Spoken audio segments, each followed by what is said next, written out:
ভাবুন তো একবার, একটা দেশের আদালত যখন নিজেই প্রশ্ন তোলে আপনারা কোন আইনের ভিত্তিতে মানুষের ধর্মীয় অধিকার কেড়ে নিচ্ছেন, তখন বুঝতে হবে কোথাও গিয়ে খেলা ঘুরে গেছে। আর ঠিক এই মুহূর্তে পশ্চিমবঙ্গে এমনই এক ঘটনা ঘটে গেছে, যা শুধু একটা রাজ্য নয়, পুরো ভারতের রাজনৈতিক মানচিত্রকে নতুন করে ভাবাচ্ছে। কিন্তু গল্পটা যেখানে শুরু, সেখানে পৌঁছাতে হলে আপনাকে একটু পেছনে যেতে হবে। ধরুন আপনি একটা ছোট্ট মফস্বল শহরে থাকেন, প্রতিদিন পরিকল্পনা থাকে রাজনৈতিক উদ্দেশ্য, আর এক্ষেত্রে আঙ্গুল উঠেছে সরাসরি বিরোধী দলনেতা শুভেন্দু অধিকারীর দিকে। অভিযোগ তিনিই তার প্রভাব খাটিয়ে স্থানীয় প্রশাসনকে দিয়ে এই কাজ করিয়েছেন। উদ্দেশ্য একটাই, ধর্মীয় মেরুকরণের রাজনীতিতে নতুন জ্বালানি যোগানো। কিন্তু এবার হিসাবটা উল্টে গেল। যেখানে ভাবা হয়েছিল সাধারণ মানুষ চুপ করে মেনে নেবে, সেখানে ঘটল ঠিক তার উল্টোটা। একদল সচেতন আইনজীবী এবং সমাজকর্মী এই বিষয়টাকে নীরবে মেনে নিতে রাজি হলেন না। তারা সোজা কলকাতা হাইকোর্টের দরজায় গিয়ে দাঁড়ালেন। জনস্বার্থ মামলা দায়ের হলো। আর সেই মামলার শুনানিতে যা ঘটল, তা পশ্চিমবঙ্গের রাজনীতিতে একটা নতুন অধ্যায়ের সূচনা করলো। আইনজীবী দানিশ ফারুকী, এই নামটা মনে রাখুন। এই মানুষটি হলেন সেই ব্যক্তি যিনি এই জনস্বার্থ মামলাটি দায়ের করে প্রমাণ করলেন যে আইনের শক্তি ক্ষমতার দাপটের চেয়ে অনেক বড়। তার পাশে দাঁড়ালেন জ্যেষ্ঠ আইনজীবী কল্যাণ ব্যানার্জি, যিনি আদালতের সামনে এমন কিছু যুক্তি তুলে ধরলেন যা শুনে স্তব্ধ হয়ে গেল প্রশাসনের পক্ষের আইনজীবীরা। কল্যাণ ব্যানার্জি আদালতে স্পষ্ট করে বললেন, ভারতের সুপ্রিম কোর্ট ইতিমধ্যেই ধর্মীয় উপাসনালয়ে শব্দযন্ত্র ব্যবহারের বিষয়ে একটা সুস্পষ্ট নির্দেশনা দিয়ে রেখেছে। সেই নির্দেশনায় বলা আছে, নির্ধারিত ডেসিবেল সীমার মধ্যে থেকে যে কোনো ধর্মীয় প্রতিষ্ঠান, সে মসজিদ হোক, মন্দির হোক, গুরুদ্বার হোক, চার্চ হোক, মাইক ব্যবহার করতে পারবে। এটা তাদের সাংবিধানিক অধিকার। তাহলে কোন অধিকারে, কোন আইনের ভিত্তিতে পুলিশ গিয়ে মাইক খুলে আনছে? এই প্রশ্নটা যখন বিচারপতি তপব্রত চক্রবর্তী এবং বিচারপতি অতনু ব্যানার্জির ডিভিশন বেঞ্চের সামনে উঠল, তখন আদালত সরাসরি রাজ্য সরকারের কাছে জবাব চাইলেন। আদালত জানতে চাইলেন, এই মাইক অপসারণের পেছনে কোনো লিখিত আদেশ আছে কি? থাকলে দেখান, না থাকলে বলুন কার মৌখিক নির্দেশে এটা হচ্ছে। আর ঠিক এই জায়গায় এসে পুরো বিষয়টা ঘুরে গেল। অ্যাডভোকেট জেনারেল সময় চাইলেন তথ্য জোগাড় করতে। অর্থাৎ বুঝুন, যে প্রশাসন এতদিন বুক ফুলিয়ে মাইক খুলে বেড়াচ্ছিলেন, তারা আদালতের একটা সহজ প্রশ্নের উত্তর দিতে পারছে না। এর চেয়ে বড় নাটকীয়তা আর কি হতে পারে? কিন্তু গল্প এখানেই শেষ না, আসল চমকটা আরো গভীরে। এই পুরো ঘটনাটাকে যদি একটু বড় ক্যানভাসে দেখেন, তাহলে বুঝবেন এটা শুধু মাইকের লড়াই না, এটা আসলে একটা বড় রাজনৈতিক কৌশলের পরীক্ষা ছিল। উত্তরপ্রদেশে যোগী আদিত্যনাথ যা করেছেন, গুজরাটে যা হয়েছে, সেই মডেল পশ্চিমবঙ্গে আমদানি করার একটা চেষ্টা চলছিল। ধর্মীয় প্রতীক নিয়ে উত্তেজনা তৈরি করো, সংখ্যালঘু সম্প্রদায়কে কোণঠাসা করো, তারপর সেটাকে ভোটের অস্ত্র হিসেবে ব্যবহার করো। এই ফর্মুলা ভারতের অনেক রাজ্যে কাজ করেছে, কিন্তু পশ্চিমবঙ্গে এবার সেই ফর্মুলা ধাক্কা খেলো আদালতের দেয়ালে। আর এই ধাক্কাটা এমন সময় এলো যখন বিজেপির নিজের ঘরেই আগুন লেগেছে। হ্যাঁ, ঠিক শুনেছেন, স্বাধীনতা দিবসের তিরঙ্গা যাত্রার দিনে, যেদিন জাতীয় ঐক্যের কথা বলা হয়, সেদিনই পশ্চিমবঙ্গে বিজেপির দুই গোষ্ঠীর মধ্যে প্রকাশ্যে হাতাহাতি হলো।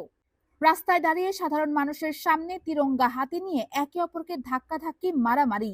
এ কোন ছবি? এ কি সেই দলের ছবি যে দল ভরসা ইন ভয় আউট স্লোগান দিয়ে ক্ষমতায় এসেছিল মাত্র ৩ মাস আগে?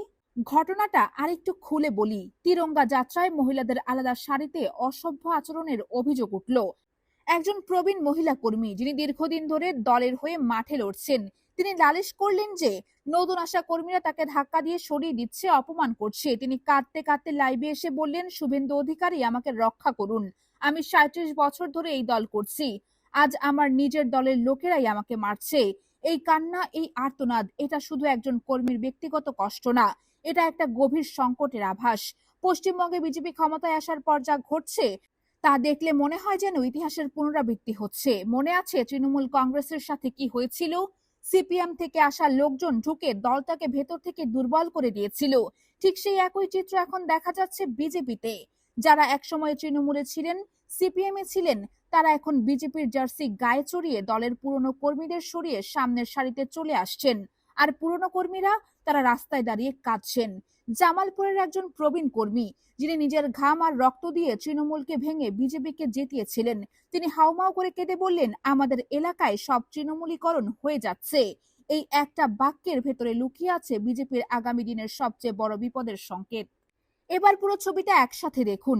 একদিকে আদালতে মুখ থুবড়ে পড়ছে মাইক অপসারণের রাজনীতি, অন্যদিকে দলের ভেতরে পুরনো নতুনের লড়াইয়ে ভেঙে পড়ছে সংগঠন। যে মানুষগুলো বিজেপিকে বিশ্বাস করে ভোট দিয়েছিল, তারা রাস্তায় দাঁড়িয়ে দেখছে দুই গোষ্ঠীর মারামারি, হকার উচ্ছেদের প্রতিশ্রুতি, সবাইকে ভাতা দেওয়ার স্বপ্ন। কোথায় গেল সব? আর এই পুরো পরিস্থিতিতে নেতাজি সুভাষচন্দ্র বসুকে নিয়ে অপমানজনক ঘটনা ঘটানো হলো। বাংলার মাটিতে বাঙালির সবচেয়ে বড় গর্ব নেতাজিকে অসম্মান করার অভিযোগ উঠল বিজেপির বিরুদ্ধে।